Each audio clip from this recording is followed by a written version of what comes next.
নমস্কার বন্ধুরা, অনেকক্ষণ ধরে কি খাবো ভাবছিলাম।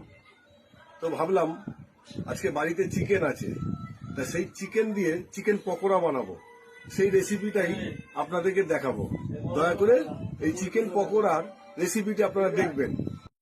প্রথমে এই চিকেনটাকে এইভাবে কেটে নিতে হবে, পাতলা করে সরু করে কেটে নিতে হবে।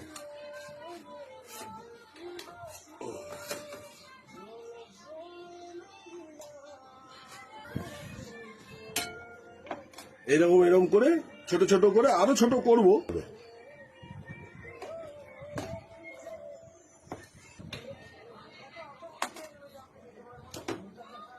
এই দেখুন, এইরকম করে ছোট ছোট করে টুকরো করে নিতে হবে। তারপরে এর মধ্যে মশলা দিয়ে সেটাও দেবো। এই দেখুন,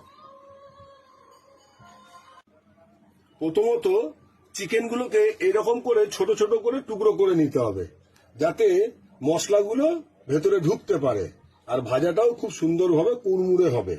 তাহলে এই চিকেন পকোড়ার মধ্যে কি কি মশলা দেবো সেটা আপনাদের একটু দেখিয়ে দিচ্ছি। প্রথমত পরিমাণ মতো নুন দিতে হবে,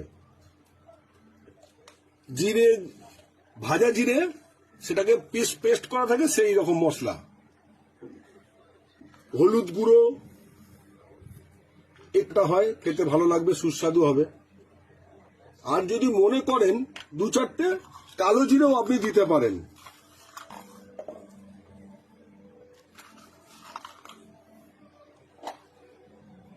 এরপর এটাকে ভালো করে মিশিয়ে নিতে হবে। এতে লাগলে গোলমরিচের গুঁড়ো থাকলেও আপনি দিতে পারেন।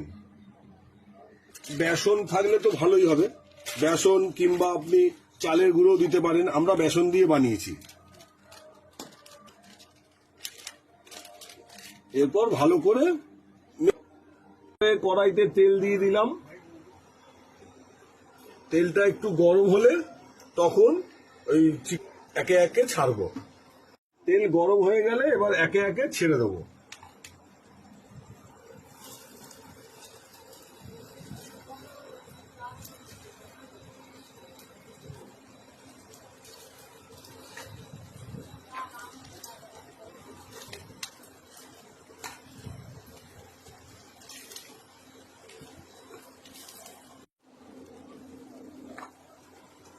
এইভাবে গরম তেলের মধ্যে দিয়ে দেওয়া হলো।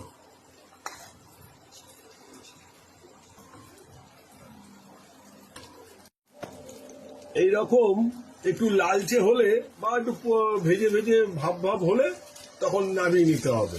এই দেখুন কি অপূর্ব। এরপর আমরা বাড়িতে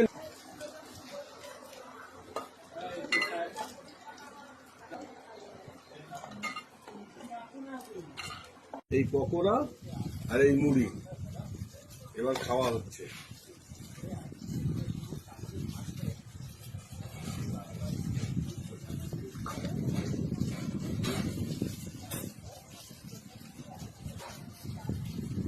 খুব সুন্দর। আপনারাও এরকম চিকেন পকোড়া বাড়িতে বানিয়ে খাবেন আর ভিডিওটা সম্পূর্ণ দেখবেন।